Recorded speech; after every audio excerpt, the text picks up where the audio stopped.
Sorry. Good morning. It's morning here. Good morning. My name is Dale Frederick. I am an educator. I have been in education significantly over 40 years. I have worked in a variety of different educational settings, and I truly believe that quality education is the opening of the door for individuals to get into the system. And if we don't do a good job, we can understand why we have a significant separation of individuals. So my belief is that all can learn, and we may have to do it a little differently. We may have to focus more individually to achieve that goal, because not everybody comes with the same preparation and background to the venue that you're going to be educated in. So I focus on that very much so. In my years of teaching, I have worked in small education schools, and I have worked in very, very large education schools. I have been a teacher. I was a science teacher, biology and biochemistry, and I was a counselor in counseling and counseling psychology, and I worked running school districts, as well as being an assistant superintendent in a school district where I was in charge of curriculum and instruction. The ability for children to read is probably one of the most significant things that needs to occur, and it needs to occur at the earliest possible cycle. Yes, we need to let little ones grow up and have fun, but we also need to make sure that we're exposing them to the ability to garner the process of reading. If you look at most exams are reading the exam and then using your knowledge to put it together to answer it. So if you're unable to read, interpret, analyze what you're reading, what happens in the exam? And we see that all the time. So reading to me is a very, very critical issue. Although I was a secondary educator, meaning high school, middle school, I worked in districts where children came to school developmentally behind. And if you didn't work on the developmental aspect as well as the educational aspect, you lost many, many of the children.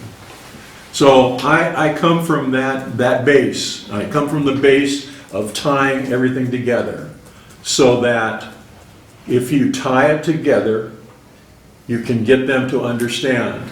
I also come from the base that you work to have the family together as much as possible. Many of the family members have not been educated. And so when we start talking in our languages, they're very special to what we do, but the parents don't understand them.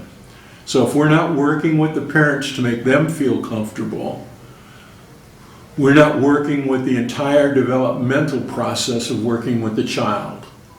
And so I try to always be open, get parents involved, and focus on the aspect of educating the total child. One of the things we most frequently miss in education is the emotional intelligence. And what happens if that's missed, we don't have the full opportunity to develop the child. And the foundations of that are critical for skill learning at a later time. So there are many aspects that can be talked about. Let me give you a little bit about, that's my professional scope. I have a bachelor's of science.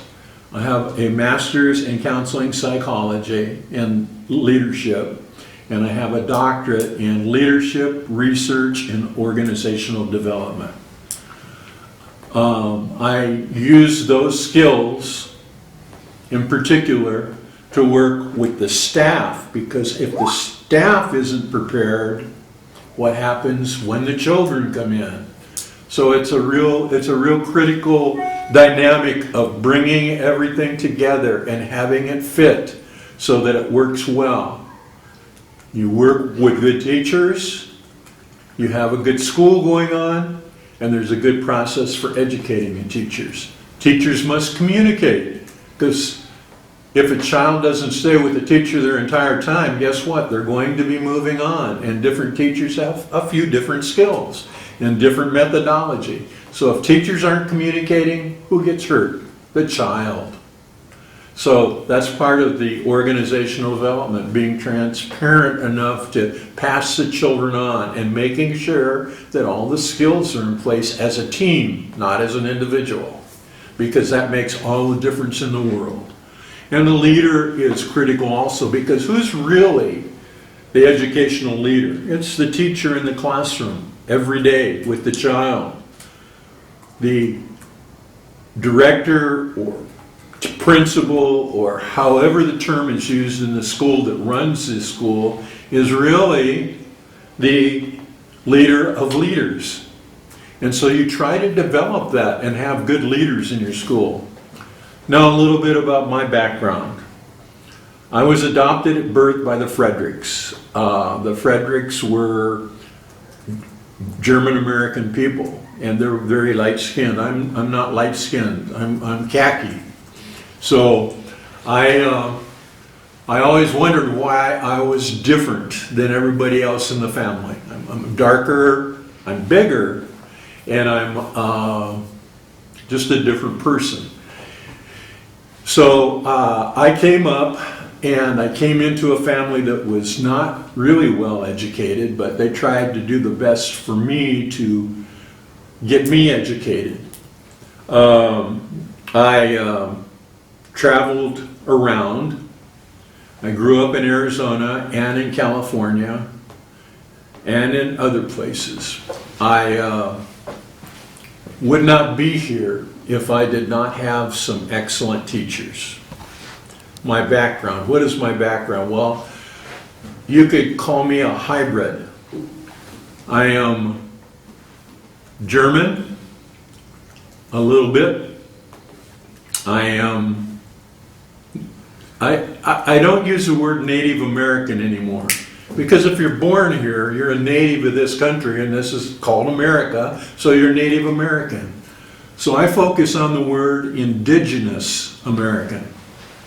And Indigenous is in fact people who have been here since time and population showed up. So I'm an Indigenous American mostly. I am of the Sac and Fox tribe.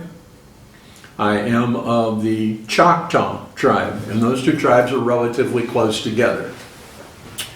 I am of the, my father was Sac, Fox, and Surinamese from South America, and I just found that out about a year ago, because I did not know much about my father. But I did find my biological mother about 15 years ago. And she was a baby when she had me and was unable to take care of me. So the Fredericks adopted me and took care of her during her last trimester of pregnancy. So there was a connection. But what it does is it opened a whole new venue for me as to who I am. And that is good. I did my undergraduate work at the University of Arizona in Tucson. I did my master's work at the University of Arizona in Tucson. And I did my doctoral work at the University of Dayton in Ohio when I was working back there. To give you an idea of what the University of Dayton is, it's the largest private school in the state of Ohio. and it's actually the sister school to Notre Dame. And so there's a lot of interaction between the two schools. So I had, it was a very good opportunity for me. They were excellent people, and I enjoyed the educational process there. Well, let me give you a little update in my history. Having found my mother, she's now 92 years old, opened me to finding a huge family that I did not even know I had. And finding her family, so I have brothers and sisters in the Midwest, was fantastic. So if I was to introduce myself the way I'm supposed to, my name is Dale Frederick. I am a portion to the Choctaw clan through my mother. My mother's father and mother were Olympus and Nuni Hewing. My great-grandfather was Silas and Banit Hewing. My great-great-grandmother was Polly Pushka Chubby, and my great-great-grandfather was Frank Hunt Tubby. My father was Clark Nevans, and that other side of the family we're getting still involved with. He had family in Texas, and I have some new relatives down in Texas that we're getting involved with. I'm very pleased to share that with you because it's of my strong culture and nature. I have worked, and I said, in different settings. I've worked in large urban settings, and two, I was a superintendent of the Pittsburgh, Pennsylvania Public Schools, and I was the superintendent of the Mesa Public Schools, a community, a city just east of here. There were large school districts. Mesa, when I came, was 80,000 students, and Pittsburgh, when I was there, was around 55 to 60,000 students.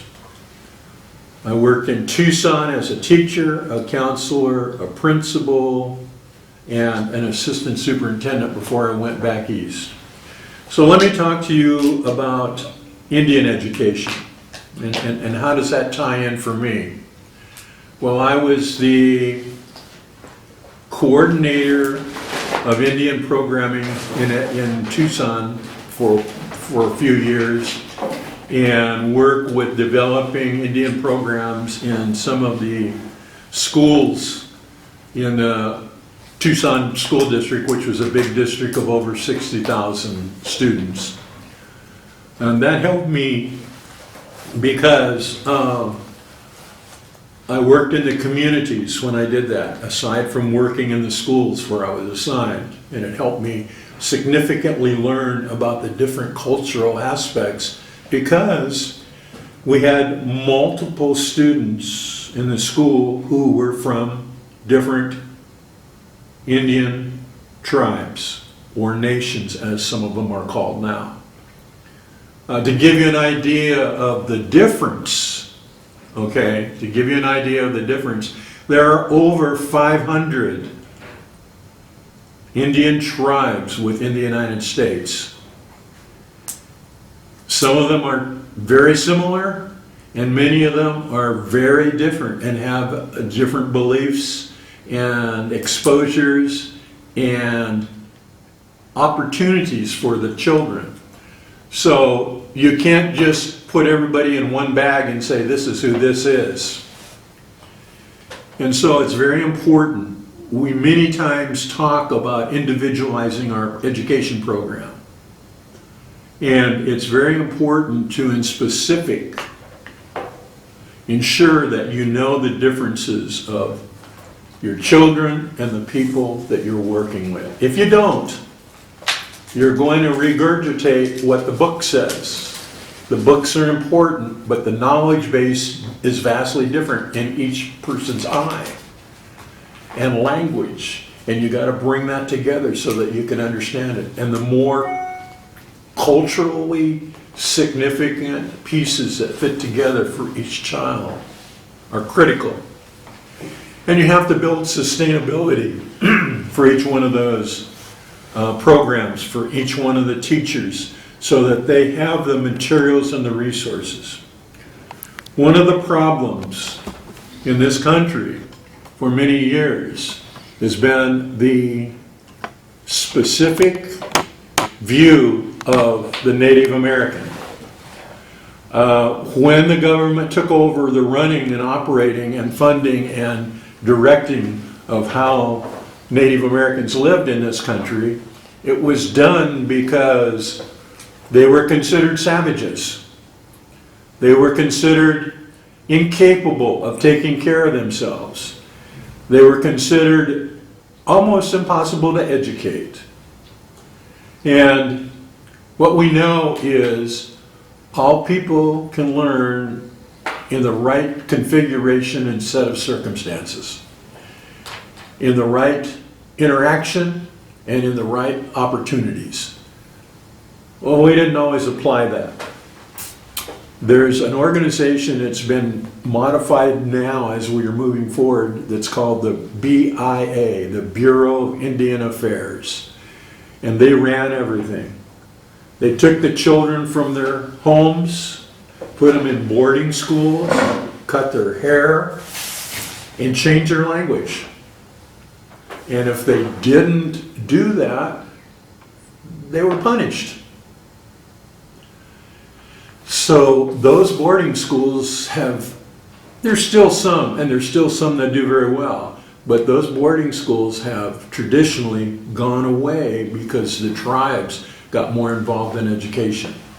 And for me, probably the latter years of my education profession, I was the superintendent of schools and the director of tribal education at Salt River Indian Community.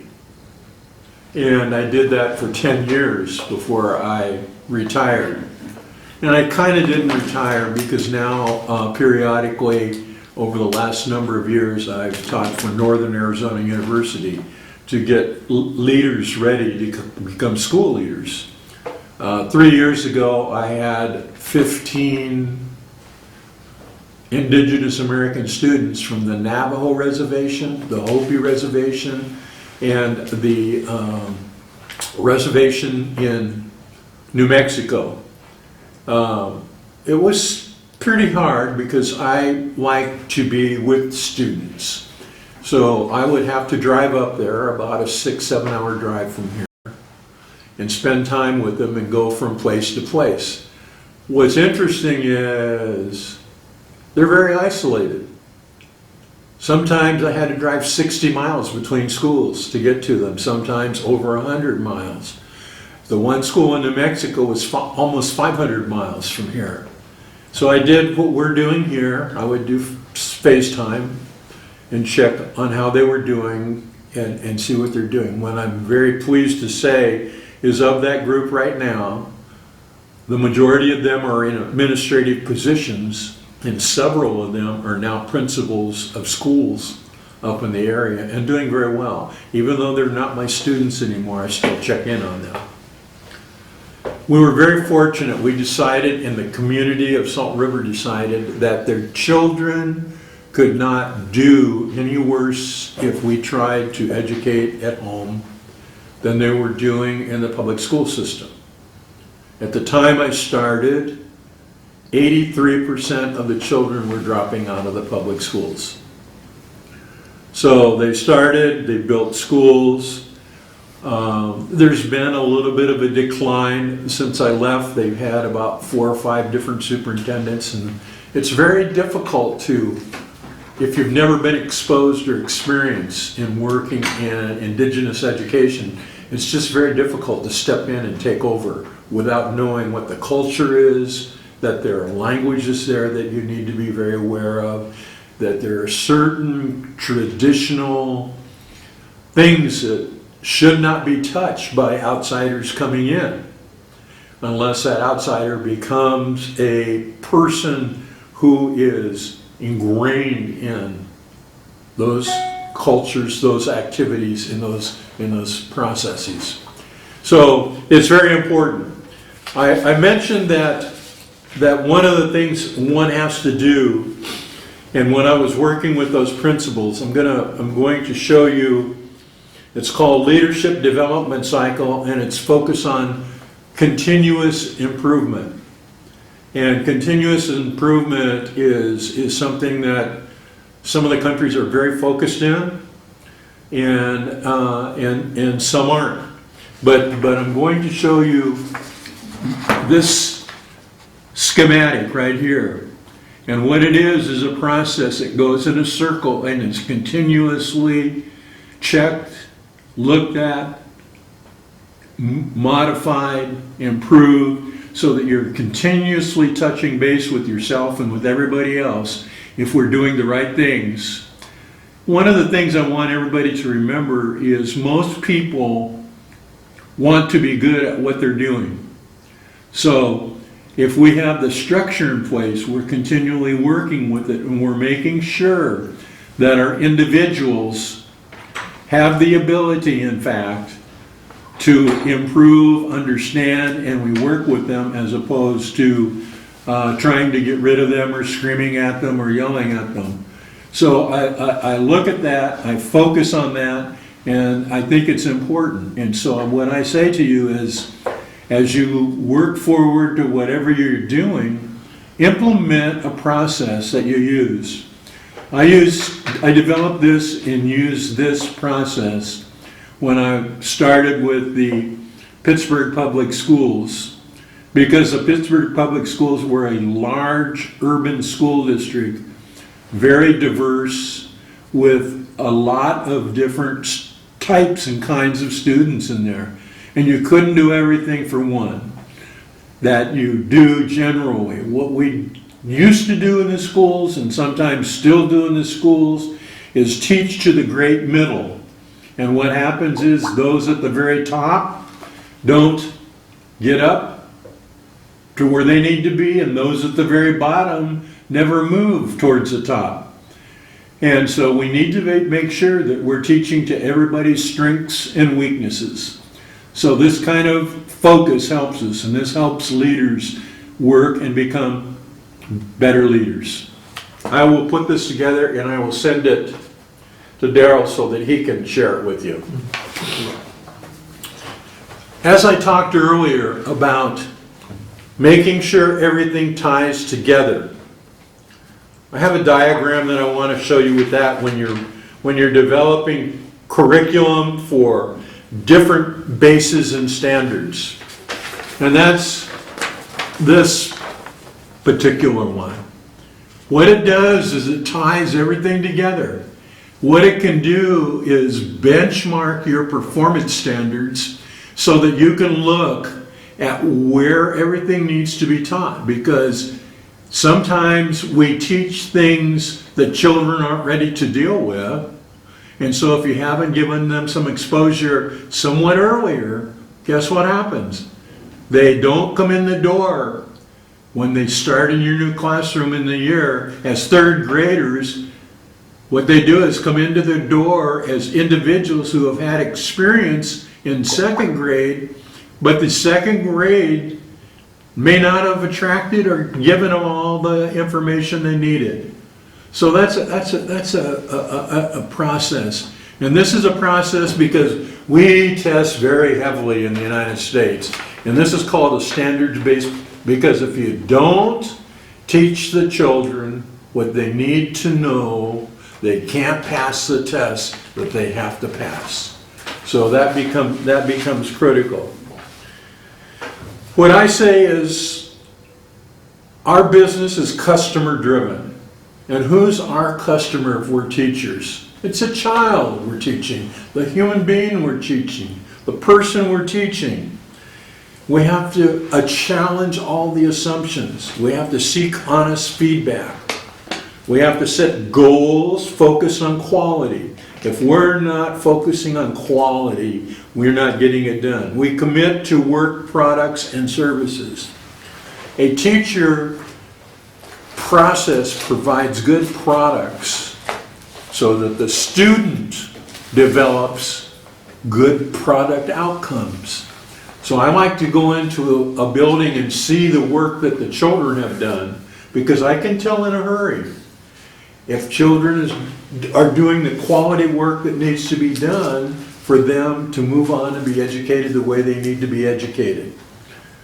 So I like teachers to be the instructional leader when I was a principal.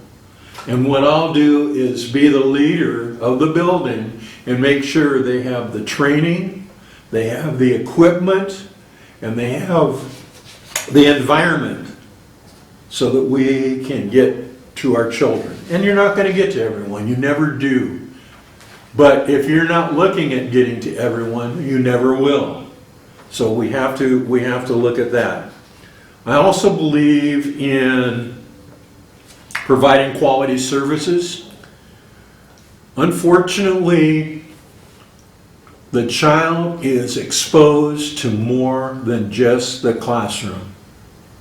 The children have different experiences developmentally and personally and otherwise socioeconomically coming to school.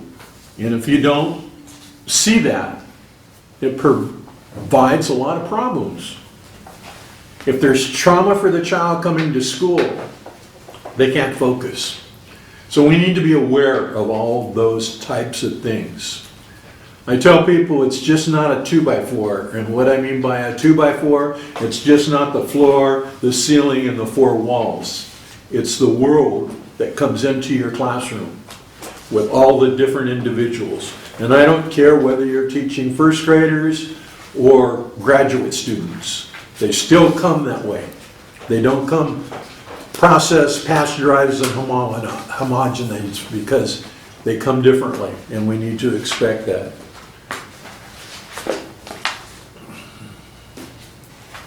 There are many of things, and times have changed. You have to remember,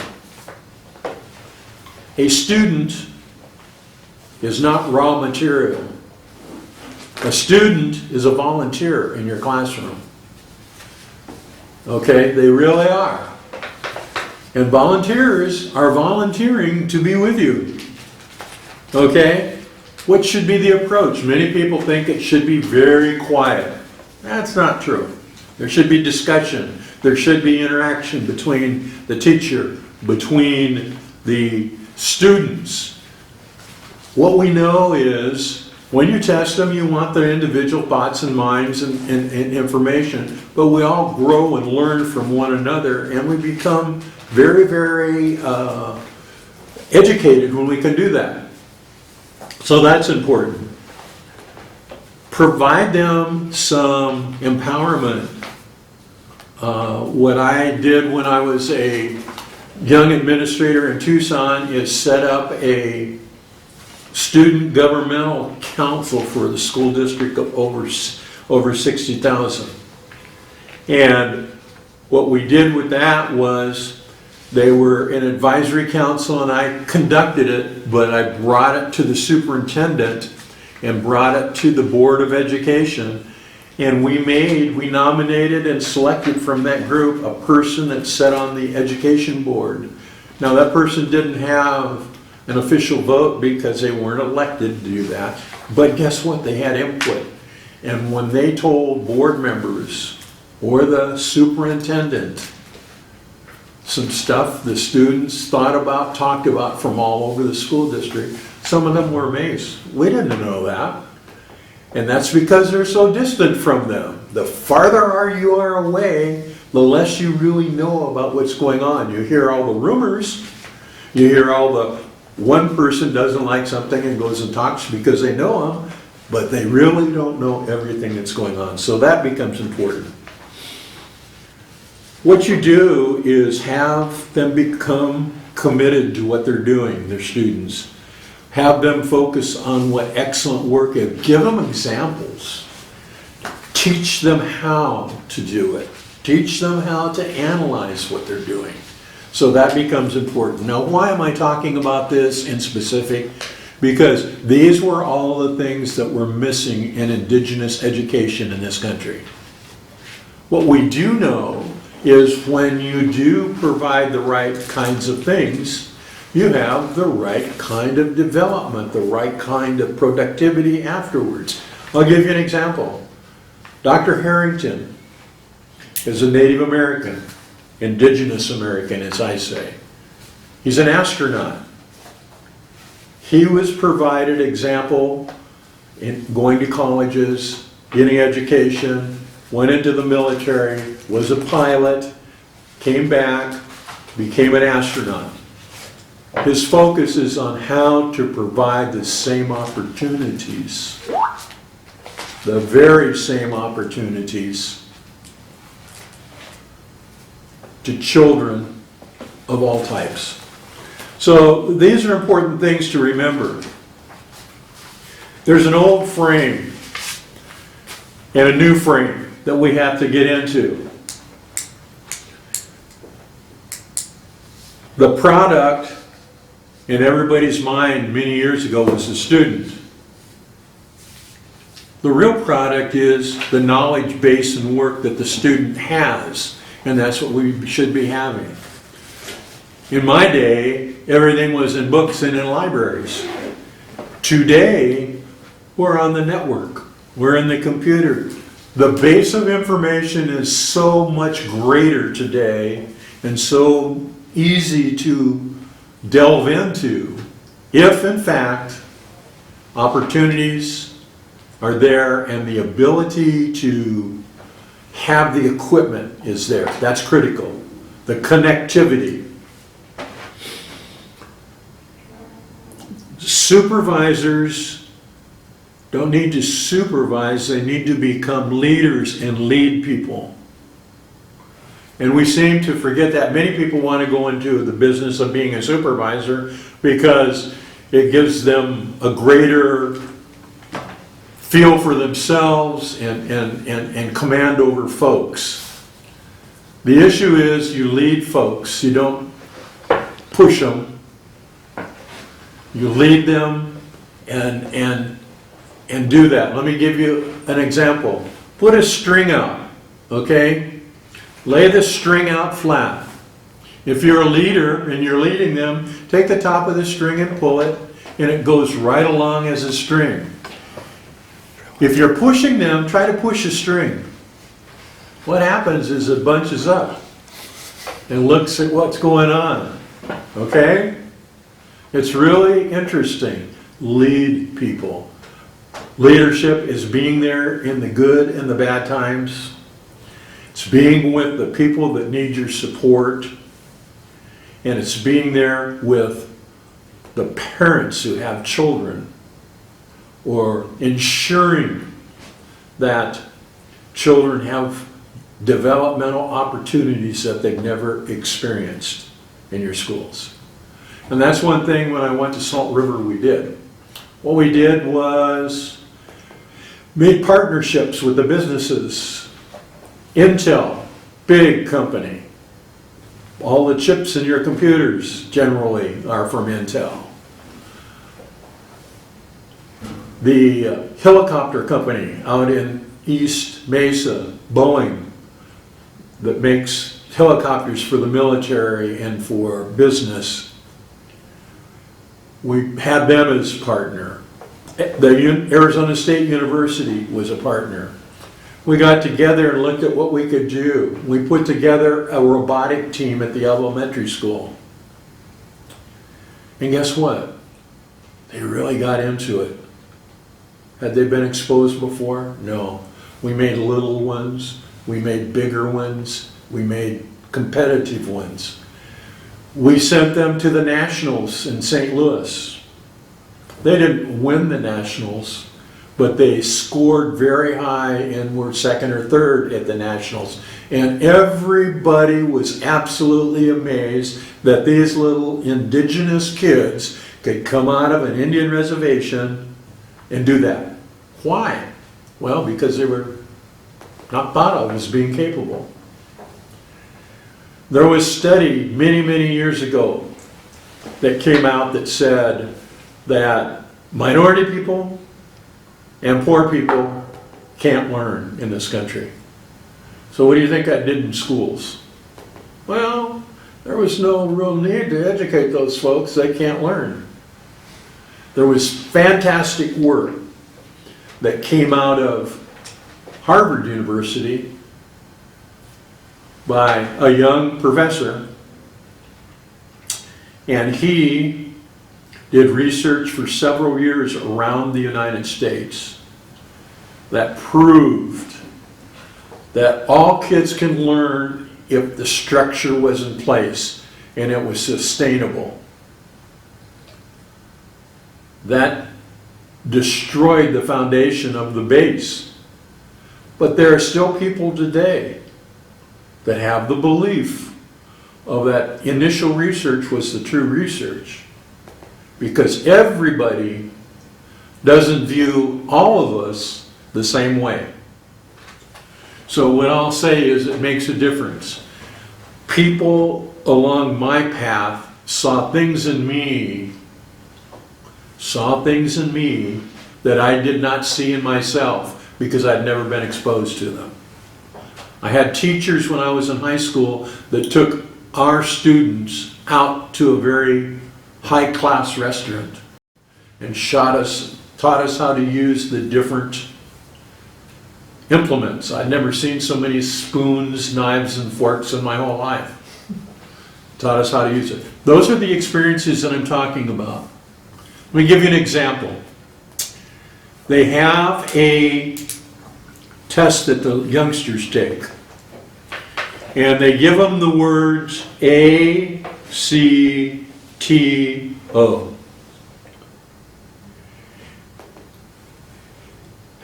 And you're supposed to put the word, what do you think, together with those letters? A-C-T-O. C-O-A-T, right? Yeah, code. Code. That was the foundation of the test.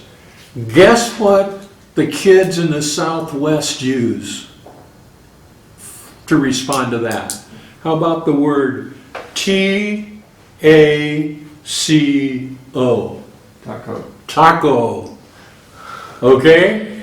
So they all missed that question on a national exam.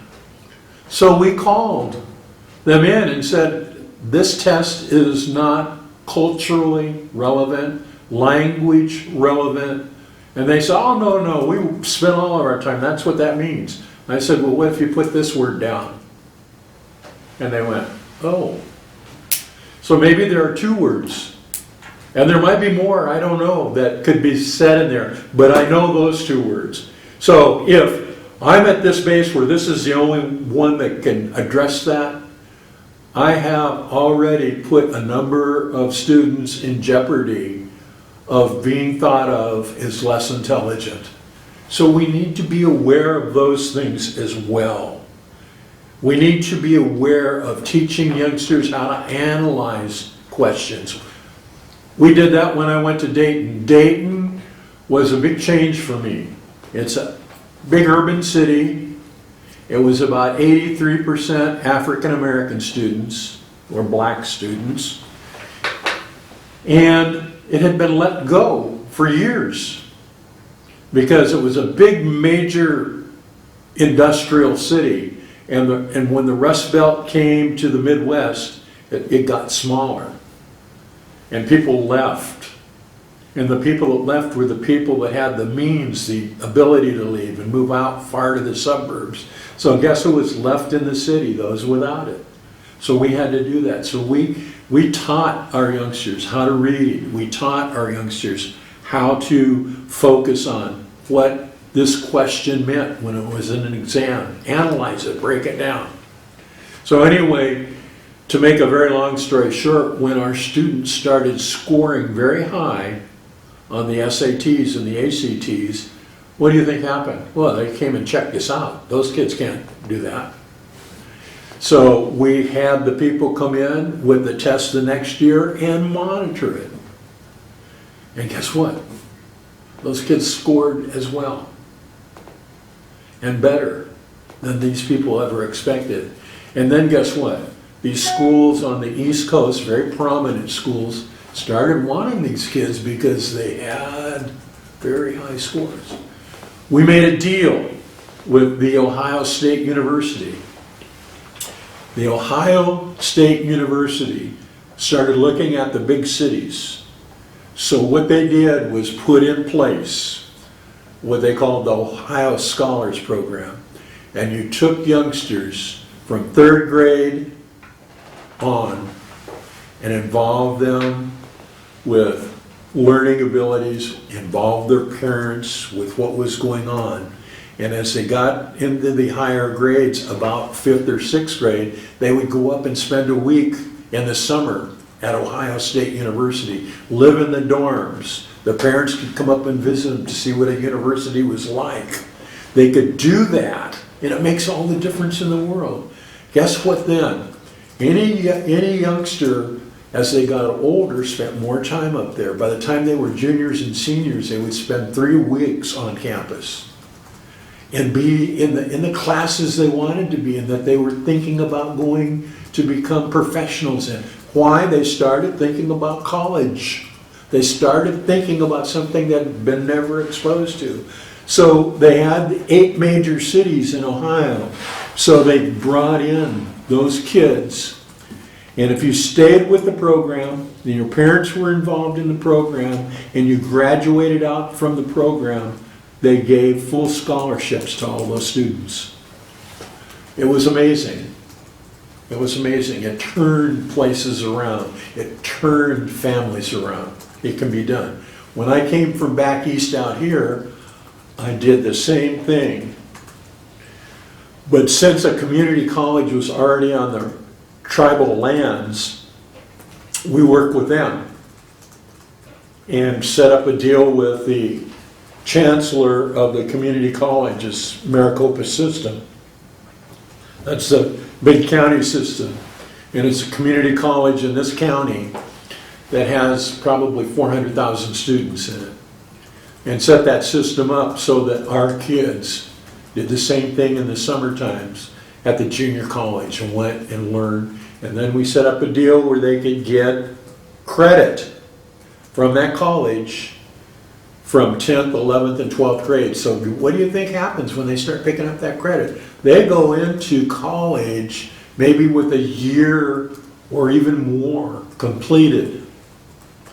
So it's about how we set systems up, how we focus on people, how it hasn't been done before. Get out of the box and think how it can be done. What people look at is, what credentials do you have?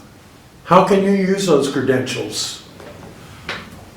Before I had my doctorate, I was just a teacher. I was just an administrator in schools. The day I was conferred with my PhD, I became a different person. People treated me differently. I was still the same person. I was no different. But all of a sudden, I was something else. And that's the way life is. So what I also do is talk to the parents about that, and I talk to the kids. I said, this is to put it in, Indigenous Americans like to play games. So we put it in the perspective focus of, this is a game we have to play. These are the rules, and this is what we have to do to move ourselves from step to step and open the doors. What we're doing in education is opening doors. Without education, there are no doors to be open. With education, there are doors to be open. So what I say to you is, we as the elders, we as the educated ones, have to make sure that we stay engaged and involved, that we change with the needs and times, that we focus on what we're doing and continually improve that. It's a cycle, and we're continuously improving it. We have one of your classmates sitting here, one of the persons involved here from the country of Japan. They had devastation back a long time ago. A guy from this country went over there, Dr. Deming, and worked and created continuous improvement. And now if you look at the companies there, they're focused on that. I'm going to talk first about the car companies. The little first cars were little cars that were put together, but they continuously improved it. Toyota made Lexus, one of the most quality cars in the world. Nissan did the same thing, and now they have a quality car. Honda did the same thing, and now they have a significant quality car. And those are all branches of these same car companies that started as Toyota and Honda and Nissan. And I've driven them, and I have one parked outside because of the quality of the car. So it's a process that we keep elevating ourselves and elevating the products. Our products are the work we do for the student, not the student. The student's not a product. So I'm talking about this pretty generally in education, but I'm talking about this specifically for children who come from areas where they have never been exposed to the system. The tribe that I work for took over the process of educating the children. What I will say is we did an excellent job. We took about 60% of all the students that went to the public schools back into our system. Did well. And of that group, when I was there, we have doctors, they have attorneys, they have business people. They're ready to run that tribe now. And that's what it's all about, is how we prepare ourselves and others to go forward. So I will stop there, but I will tell you that sustainability, focus on quality, focus on preparing the people that work with the students is all critical in nature with this. And if it's not looked at, and remember, there's education far more than the classroom. Get them out, get them experience. As a science teacher, I used to take my students out into the grounds of the school to look at various things, and they had not been exposed to that. I used to go get different things for dissection. I used to go get different things for them to play with. I went from one real high quality school in our school district to one that wasn't, and they didn't have anything. So I took my little truck over to the school where I was, met with my previous teachers that were all my colleagues and said I need stuff, and I took all kinds of microscopes and different things back and chemicals for the kids to work with back to this school. And the other teachers all came in and looked and said, "Where'd you get all that stuff?" And I said, "Here in the district. It's there." But these kids were different. They were from a school from lower socioeconomic class. So it's our job to get out of the box.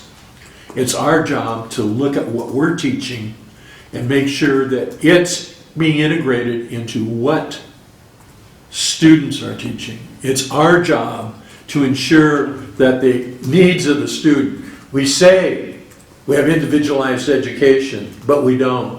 And so as a teacher, you have to really get together and pull it together to have that individualized education. And so I talk about that. And in specific, if you're dealing with youngsters from lower socioeconomic programs, with students that haven't been exposed to anything, with that in mind, I will say, if you have any questions, I'll be more than happy to try to address them and talk about them. Thank you for listening and participating. Thank you very much, Dale. And I think I'd like to first open to colleagues on both here and on Skype to ask questions. We will use the mic on this computer. If you have any questions in the room, just use the existing mic here. And I also have some which I'll follow up as well. But I'd like to open first. Who would like to ask some comments or questions, please?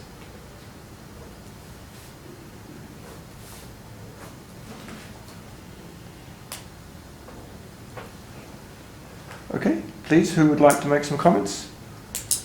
Questions? You may have learned some new things that you didn't know about the history of Native American or Indigenous Americans. So you prefer the term Indigenous Americans now? That's good. I use that, yes. Yes, good. We will use that too. Can I? Yes, please. Use this. Just talk. Don't use the mic. Do not.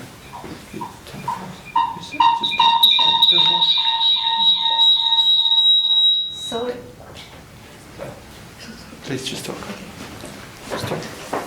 Okay, I have a question at the beginning. You mentioned about languages, because you are not only your education system is not only children, but also their family members, maybe father or their parents or something. But they have different languages. At the time, who teach them? Do you have a translator or something like that?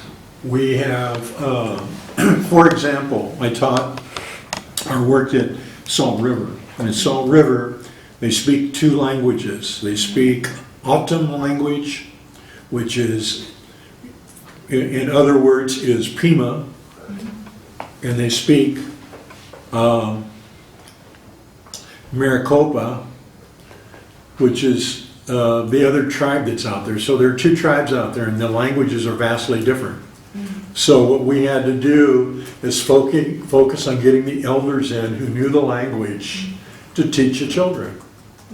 One of the things that occurred when the parents or the grandparents were taken away from boarding school, they weren't allowed to speak their language. They had to speak English. So the language started disappearing. And so our goal was to try to have it back. And the culture's back. So we brought different people in from the community that were very versed in the language. And we started recording that. And we started then teaching the children from elementary school on the language and the cultural activities. And it works. But it's a slow process. So then what happened is they built a division that focused on language and culture, and that division worked with the schools so that the children were exposed to those kinds of activities. Some tribes have done that and others have not been able to. Some tribes are just so remote that it's hard to get resources or people to them, and they have to go to the boarding schools. Some of the boarding schools are more directly involved in trying to do this, some of them are not. So what you do is you have that, and then you take a structure of time during the week and have them in those classes where they're learning the languages. Now, one of the bits of information that I gave everybody is that there are over 500 tribes. So there's a lot of different languages. There's not just one language. So each tribe has to be engaged and involved in this process. There are different beliefs culturally. Okay? So you have to deal with that and you have to work on that. If there's only one language, it's easier to deal with and work on. On the tribe where we were, there were two languages. And so we had to deal with both of them because the parents of this language didn't want their kids to be taught this language. They wanted this language. And the same thing was true with this language. So we had to make sure we were addressing both of them. And the languages were so different. I tried to learn one language, it was very, very difficult. But I picked up on the other one that was somewhat easier. I could use this one a little bit, but I was always afraid to use it because I was afraid I'd say the wrong thing. So you just need to really focus on what you're trying to do and how you try to do it together.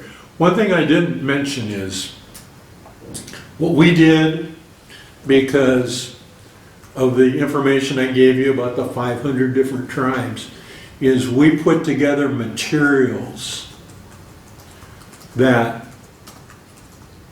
we wrote to teach what they had to have for taking the test. But we went beyond that and showed how the tribe ingrained in Arizona history, how all the tribes are in Arizona history. In the state of Arizona, for example, there are about 23 to 25 tribes. So you dress them differently, okay? Up in the northeast corner, two live almost on the same land. A small tribe lives in the middle, a big tribe lives around them, and that big tribe is the largest tribe in the United States. But it also, tribe goes into New Mexico and into Utah, but it's based in Arizona. I mean, it's the most people in Arizona. So you have to deal with their beliefs, their thoughts, and they're vastly different than the big tribe down on the border, okay? And so you deal with each one of them, and you get them involved in becoming interested in how they deal with this education process. The more they get involved, the better the children start doing. That's a good question. Well, it's a really wonderful education system for people, but maybe your job is really tough. Oh, it is. I mean, and I will say this. I went from Tucson, very cosmopolitan, a lot of Latino students, okay, to Dayton, very urban, a lot of African American students, vastly different. Vastly different. Sure. So that's just in the city here, okay? So it's just that way, and you make up your mind to go into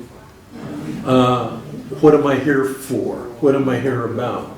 I'm here for the kids, and I have to educate them. Ohio's requirements for graduation are different than Arizona's requirements for graduation. So you have to address it, you know. And so it's not me taking one thing out of the box and saying, this is it. It's me saying, okay, I gotta learn this. I can use some things here, but I gotta learn this because this is brand new. And these are different kids. They've had different experiences and exposure. Let me give you an example. I went into one of the classes. It was a diverse class. And I said, what does the word Swiss mean to you? One kid said, Swiss cheese. I said, that's very good. Another kid raised his hand and said, a watch. I said, very good. Yes. Another kid said, I said, yes, we go there skiing. And you look at that range, a cheese, a watch, and a trip. Who's got the most experience and understands Swiss? This kid, because he's seen it and been there. This kid knows more because he knows about the watch. But this kid is cheese, so you got to start bringing this gap closer together. So this one now knows that, oh my goodness, this guy went skiing. And this guy is, you okay? This guy has a watch from there. So you start then talking about those things. So I don't know. And with Indigenous kids, they've been isolated so much. For example, the Wallapai tribe up in the northwest part of the state is down in the Grand Canyon. Now you can get down there by helicopter, or you have to take a mule train to walk down there with mules loaded with equipment, food, whatever.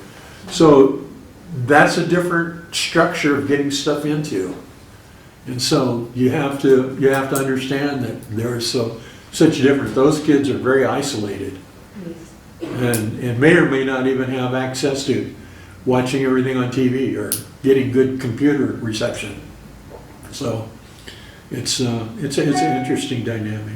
Well, but that's a good question. Yes. Do you have anything else? Because such a wonderful, I think your project is so wonderful, but it's the motivation of this project and creating, it's connected with your childhood experience.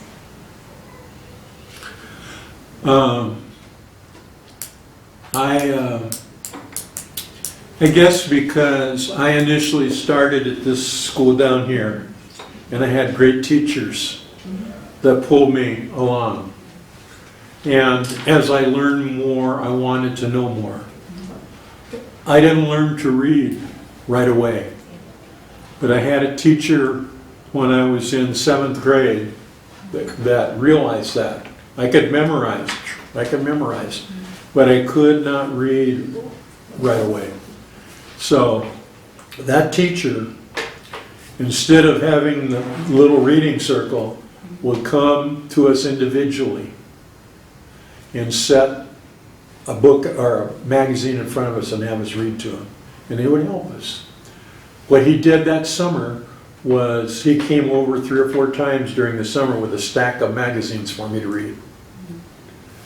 And I would then meet him, and he would go take me to the milkshake place, and we'd have a milkshake, and I would tell him what each one of them said. Then he would give me a new stack.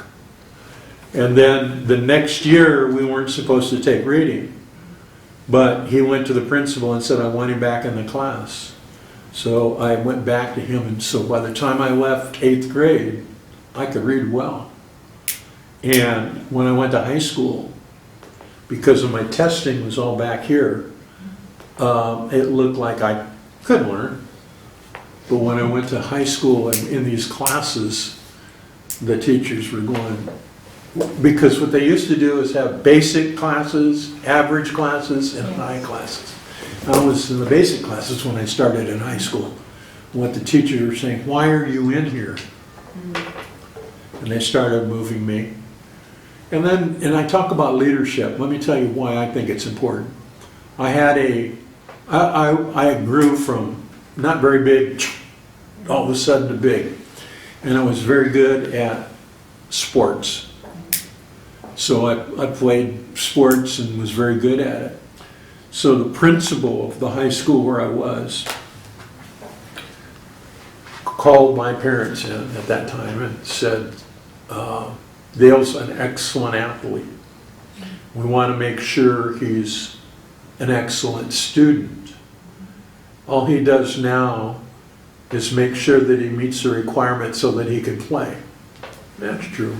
Didn't want to overdo it in classroom, so I didn't work. So anyway, so he said, instead of playing football, basketball, and running track, he's going to pick 2.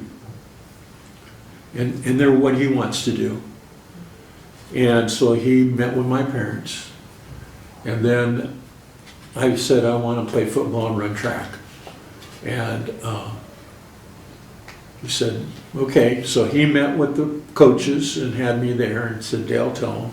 I said, football and track. And the basketball coach wasn't very happy, but the principal said, you will be happy because he's not going to play basketball.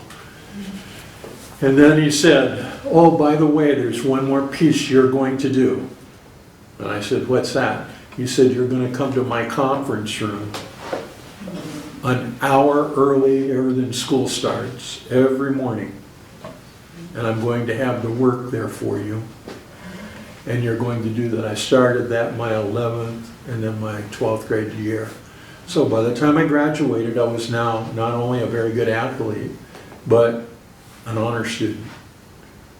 And if it hadn't been because somebody said, this is what you can do, This is how you're going to do it. I may never have done that.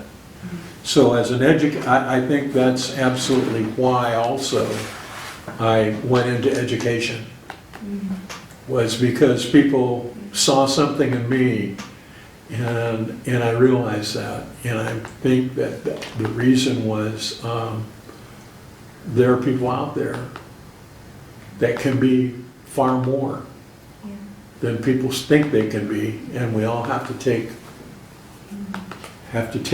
the focus on that. There are educational differences in Indigenous education experiences, for resources, for buildings, for things like that. When I went to Salt River, the building the elementary school was in was over 100 years old and needed to be modified and updated so it didn't fall down around the kids. So they built a new elementary school building, and we moved and got more kids in. And it made all the difference in the world.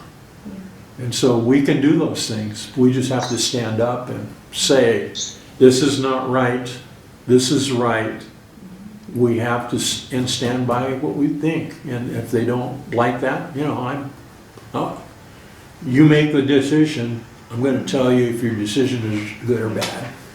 But anyway, it's all part of it. But I think that we have to make the difference. We have to build the structure. We talk about sustainability. Well, we have to really educate our educators well to sustain, because one of them has to take over when you leave. Okay, so that person has to be prepared, and that person has to know there has to be the ability to sustain what's going on. There has to be a succession thing in place, and it's our job as the leader or the person doing the job with responsibility. And what I found out is get the brightest, smartest people you can find, because all those minds together can be better than just one. So I think that's vitally important. Yeah. Thank you so much for your meaningful experience. But I wonder it may be connected with your wonderful present project and your children's childhood experience. And your project is so wonderful, but working the project, the staff is so tough. Thank you so much. Thank you. Manuel has a question. He says, wouldn't leadership be more sustainable if it was perceived entirely as a process rather than as a quality or a goal? Yes. That first piece that I showed is the process of sustainability for leadership.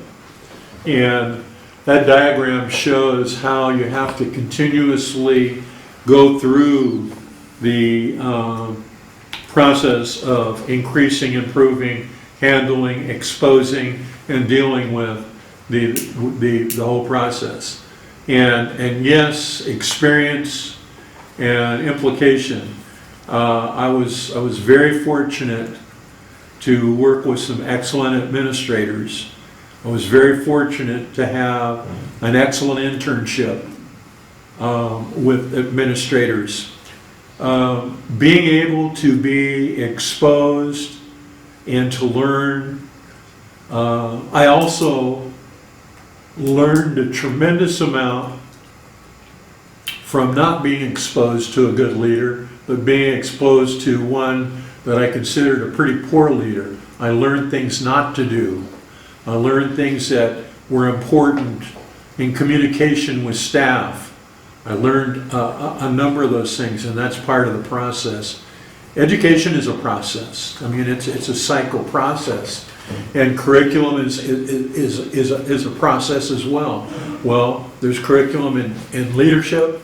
There's curriculum in the teaching process. So it's all a cycle, and it's a reoccurring cycle, because you go and start and you come back and review, and you go and start and you come back and review. And you also provide exposure and experience opportunities for people to to take what they've learned in a class setting and implement it in a work setting with an experienced person back in the back watching what's going on and helping and commenting. Because the book is fine, but in fact it doesn't give you the experience that's absolutely necessary. Yeah. I'd like to ask any questions. Maritis, Jinnim, Mata, Atanasio is from Mozambique, is there as well. Casey from Nepal. Any questions or comments?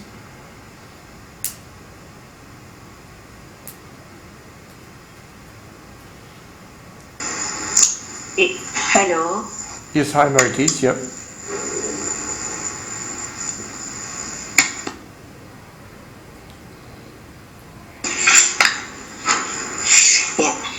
Marites here. So I would like to ask, so with the in our schools, I'm also teaching in the tertiary level. I believe and I agree with the individual learning, that we should give individual or personalized treatment with regards to learning of the students. However, in our university, we have this, in the grading system, we have this template.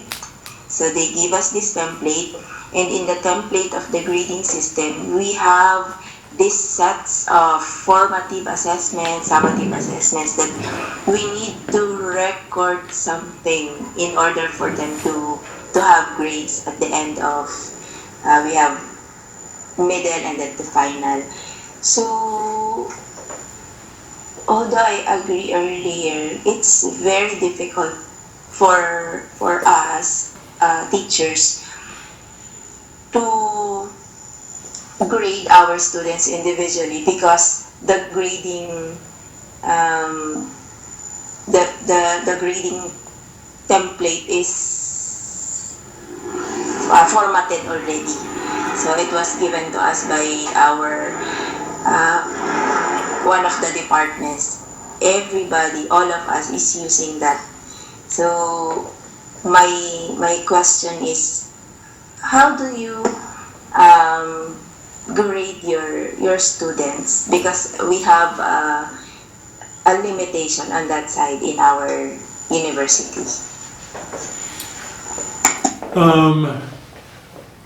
At the university, it's really, we have a template that we have to have all the students exposed to, and their work productivity.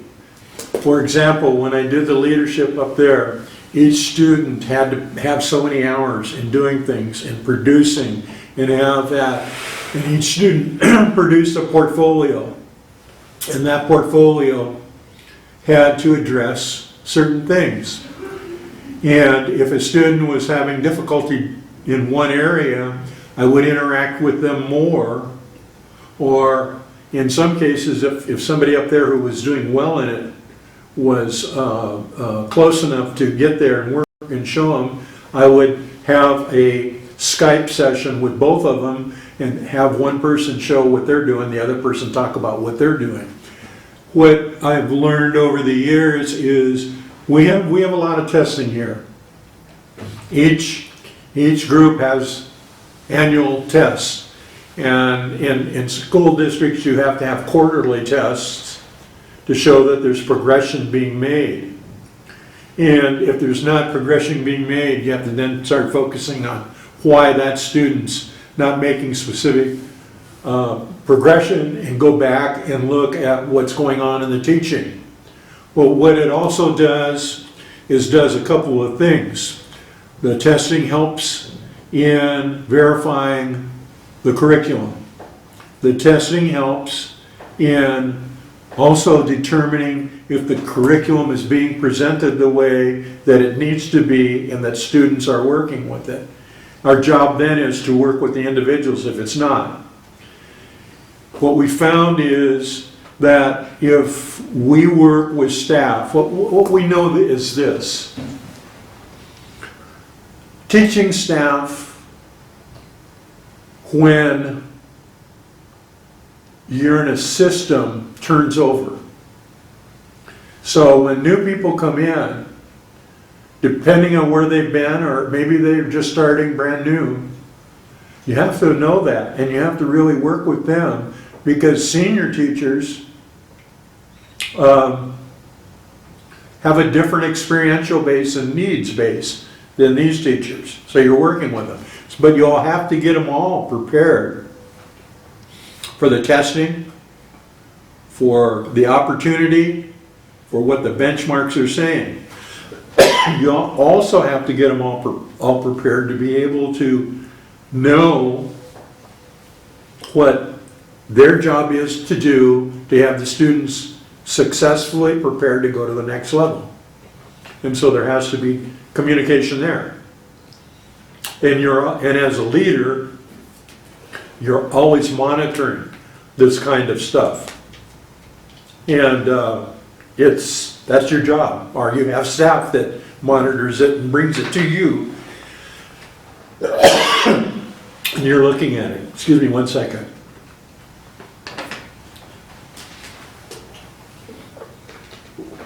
So, what I say to you is doing now, college work is somewhat different in the colleges I've been involved in. It works on the quality of your work. Now we have to take exams, and those exams are there too.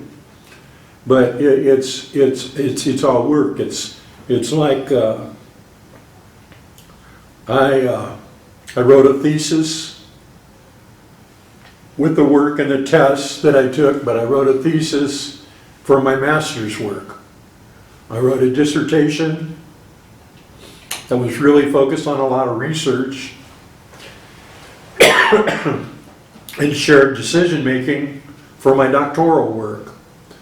I had to present this one to the entire university. Anybody could come in and ask questions. On the research people, the mathematicians came in, asked questions. The social scientists came in, asked questions. So, I mean, it's there, and the tests are there, and the curriculum is in place. Now, for me to be a superintendent in the state of Arizona, I had to take a national exam. It was 8 hours, and pass that examination. And so there are those things set up in place, and how you prepare for them. For my dissertation, my doctoral work, I had 3 days of testing on all this stuff, all the materials that I was exposed to. And I had to demonstrate success in all those for me to pass, then to go on to write the dissertation. So it's in place, and it's how the structure's set up to support you, to help you do that. I used to close out every night at the library because I needed to be quiet and get it done. So, and my professors worked with me, you know, because I was working full-time and going to school full-time. And not a lot of people can do that, but I was able to. I don't know if that answers your question, but you have to look at your structure. You have to look at your requirements, and then you have to build a system around that. I'm losing my voice. Yeah. Did that answer your question? Somewhat, because although we have suggestions, because we need to record the recitation, exam every module. We have 8 modules in one semester in our university, so every 2 modules. So this is very, we really have to follow this. We really have to submit this. We really have to record or put something in the in the template that they gave. So meaning to say, everybody should recite, everybody should take this 4 or 8 exams in one semester in order for them to pass.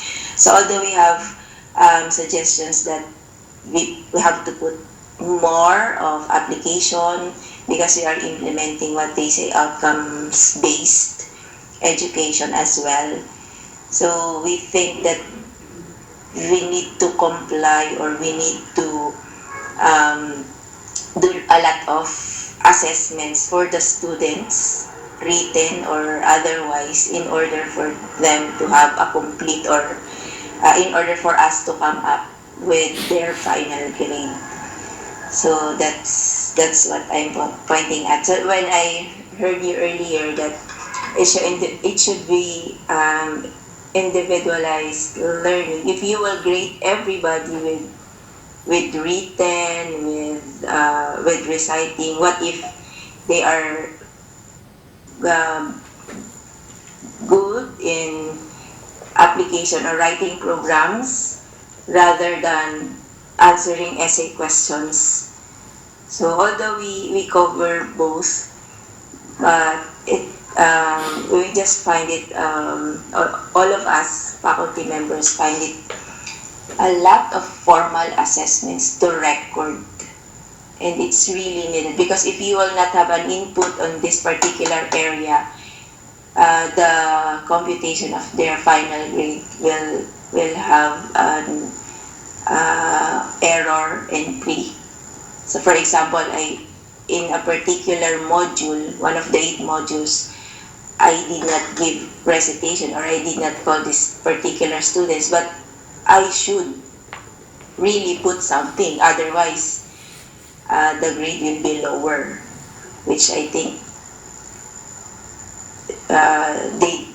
one student does not deserve it because she did not recite, but she's good in programming or in writing the program. So that's what I am pointing at. But anyway, from what I heard from you, I can suggest also to our dean, to our supervisor. When I was, universities are vastly different here also. And the state universities take more kids in than some of the more private universities. And the different requirements and the different focus on how you do things. The most aspect of what I was talking about is educating from the start through the formal school, then to the university. What we try to do is work more individually to teach all of our children the things that you're talking about, so that when they're done with the formal school setting, they have the skills and ability to go on and address those kinds of things. We do a lot of testing in the lower grades, all the way up. In some cases it's good, in some cases it's not. Testing always gives you a dot to cover, they did this, they did this, they did this. The student's productivity in assessing that work that they do, you can tell in a hurry if they cram for a test or they have the skills to do this other thing. And we're looking more toward giving them the skills to do it so they can do the other thing. Anybody that's licensed in a particular professional area has to take some sort of an exam to get where they're going. But the issue is how they were prepared to get there to analyze should already be in the base as they go on and go to university. And that's kind of the focus of what I'm talking about, in particularly with Indigenous education. And any kind of group like that. So it's important. Some systems are built on compliance, and some systems are built on educational growth and development. And it's all depends on what system you're in and what you need to do. I don't know, that doesn't probably answer your question, but that's my conceptual framework on it. Thank you. Yeah, I think it's like some of the grading systems are like putting the square block in the round hole. Everyone should be evaluated, With their ability to with something that's useful to evaluation. And I think the example of a coat and a taco is a very interesting. In the same country, there are totally different mindsets. Would somebody else like to ask any questions? Or have any comments? How are you evaluated?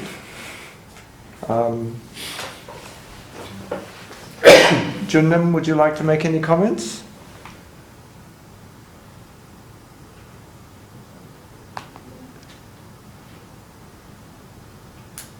Mato, would you like to make some comments?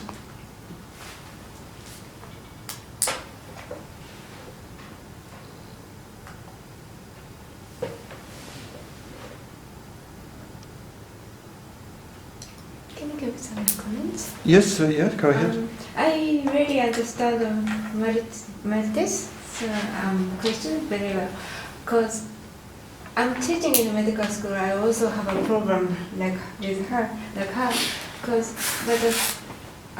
everybody are different knowledge level. So the level is very diversity. So when I talk with a dropout student, because we have national license, so dropout is we have to train to get a national license. So I sometimes feel the level of diversity or dropout student, not they are smart enough, but lack of basic educations. I sometimes feel not a specialist, specific educations. It's not so important they can do by themselves, but the basics education is really effective in the future. Absolutely. That's why basics is very important. Because if we have a strong basics education, specialized and specific special knowledge they can work themselves. One of the things is when we talk about, and we use the word all the time, sustainability, is developing sustainability in the individual, in the educational process. Because our goal should be we get them successfully completed in the formal process, that they can go on and do this. Or they have the ability to go on and become a good electrician, or become a good plumber, or something like that. And again, not everybody is going to be a doctor. Not everybody is going to be an astronaut. But they need to have the ability to go forward into some sustainable career for themselves and their families. And that's what you have to look at. Where the goal is, we need to do 100%. I've never been anywhere where 100% of all one is all doing the same thing, and we need to be aware of that as well. Sometimes I feel when I educate in the university and the medical school too late. Thank you. Thank you. Well, it's been a pleasure to talk with you today. I hope I have given you some material to assist you in whatever you're working on, and good luck. Yeah, thank you, Dale. And so can I ask a question? Certainly. So, do you think that we've seen a number of closures of schools on Native American reservations in the last few years. What is the solution to this? Do we need, I think you've highlighted the need, value for having schools on reservations and using mother language, but what's the solution? Because it seems like many schools that have not been successful. Well, one of the things that we did in this country is focus schools on a business process called charter schools. And the charter schools were really not monitored for years. And some of them did very well, and some of them didn't do too well. But then when the charter schools had to start taking the same exams as the other regular schools, this started showing up that education was not being provided the way that it does. So the exams become important that way. And so what happens is many of the schools that have been closed are charter schools. And unfortunately, because many of the schools on reservations are so remote, it's hard to keep good staff out there. And because many of the individuals haven't been educated really well in the past from those reservations, the kids don't have people that look like them teaching them. And that's important too. So what's happened is a lot of these charter schools have been closed as a result of that. And there's still schools out on the reservation. But let me give you an example.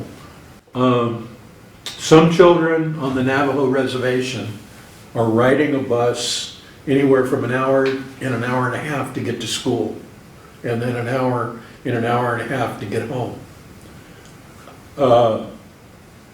If that's not taken into consideration, that's a significant factor. So if that's not taken into consideration, that can be a problem. That's what I'm saying, the aspect of who your clientele is, the aspect of what you're trying to do. And if you're trying to homogenize everybody, it's not going to work. And so that's where it becomes important. To be very personal about this one, Salt River's high school's having a lot of problems. Part of the reason is they've had, I think, 4 or 5 superintendents since I retired. So there's no sustainability. A lot of the staff that I had is not there anymore. And I used to work with them all the time on making sure our curriculum, we had rewritten a lot of our curriculum to address cultural aspects being added into the words that the kids were learning and why. And knowing why you're learning this stuff and what it's for is important too. It's all being part of the process. Does it take more work? Yes. Is it harder to do? Yes. Having a checkoff sheet where you go, yes, yes, yes, yes, yes, it's easy. Having an interaction where you're looking at what the absolute capability is different, and it makes a big difference. And also, this part of it also can give you the determination to work with the student or focus the student in a different way so that they can be successful. Because sometimes when you work with a student, you know that maybe what they're aimed for is not what they should be aiming for. And they need either a lot of assistance and they need to understand that to get there, or maybe they need to say, you know, instead of being a neurologist, brain surgeon, you maybe need to be a general practitioner kind of surgeon. And being candid with people is important too. Not brutal, but candid in talking through them, you know. And I'll give you an example. My niece, this year's graduating from medical school. She's going to be a neurologist. And when she was starting, she came out here and she lives back east, but she came out here and everybody told her, well, be a teacher or a nurse. So she came out to get accepted to one of the really good nursing programs we have out here. And because she was so young, it was, she was 4th or 5th on the list that if somebody declined, she would be called. And she was upset about that because she's very bright. But all the others had a lot more experience. It was a master's program. So I talked to her, is this what you really want to do? She said, no, I would like to be a doctor, but nobody supports me on that. So I talked to her, and I said, you need to be what you want to be, and if it's a doctor, go do it. Well, she started working. She went back and went to post-baccalaureate school to get all the stuff she needed to go to apply for medical school. She did. She got accepted, and now she's going to graduate. The point being there is that many times individuals have to be talked to, guided, and focused on, not just checked off. And I focus on that. I think my job is to help people get the most from themselves in the area that they want to be successful in. And for me to provide the recommendations, the suggestions, and the truth about where they are. Not brutal, but loving truth about where they are. Because I think it's important about how we treat people too. And that's critical. College is a different step than the formal. And there are different expectations. I've taken a lot of tests in college, but there's some in some courses I couldn't even tell you what I had back as I was going through the different levels. I just can't even tell you what I had because some of them almost didn't impact me. I had to take them because they were on a list for somebody to take, you know. She's so lucky because without her uncle's advice, maybe she cannot be a neurologist. I mean, not only neurologist to be but also her quality of life completely different. Mm-hmm. So she's lucky like she has an uncle. Well, I think that's also the value of mentorship, which you've Oh, talked yeah. about. Yep. So there's there's also debates on exams, and I just checked that it's the same entry requirements in New Zealand as it was when I was going through university in New Zealand, that once you're 20 years of age, you can apply to enter university even if you didn't attend any school or have any exam. And the idea is that university is a different style, it's much more interactive, and also many people had to drop out of school. Of course, you can go at any age, Yeah. but let's say you're from a poor background and you have to go off to work when you're 14 or 15 years of age and earn some money, and then you can go to university without finishing school. Mm-hmm. And then you'll be judged course by course, and the style is different, so there's much more flexibility. But I think also in some of the school process to university, in some cases you don't need to do exams if you have a good recommendation or are honor student. Does that apply in the US case too, or they still want performance-based tests? Well, generally they want to see something. Yeah, You know, they want to see your transcripts from formal school. yeah. They want to see the SAT or the ACT test. Some are starting to back away from that, but they want to see that. Um, I have a grandson who is very, very bright. I mean, very bright. Was so bored in formal school that he quit. Last year, he came back to me and he said, I want to go to school. And I said, you want to go back to, because he's still old enough at that time to go back to formal school. Or what do you want to do? He said, I don't want to go back to formal school. It's so boring. And I said, well, why don't you try the community college? And they will give you an examination so they know where to place you in the right classes. But you can take that and see what they say. So he did. And he scored unbelievably on it. They said you don't have to take any of the basic courses. You take some of these and take these advanced courses and go on, and you can be out of here in a year and a half and be at the university if you want to. So that's what he's doing. So if you don't have those kind of opportunities built in, you're going to miss a lot of people. Because I will tell you this, in my opinion, if they missed him, he will then miss himself and he'll become something else, and then I'm not sure what he'll do, you know. Very, very bright. I mean, he took the calculus exam and hadn't even taken calculus and passed that very high, and I'm going, you know, I can't explain that.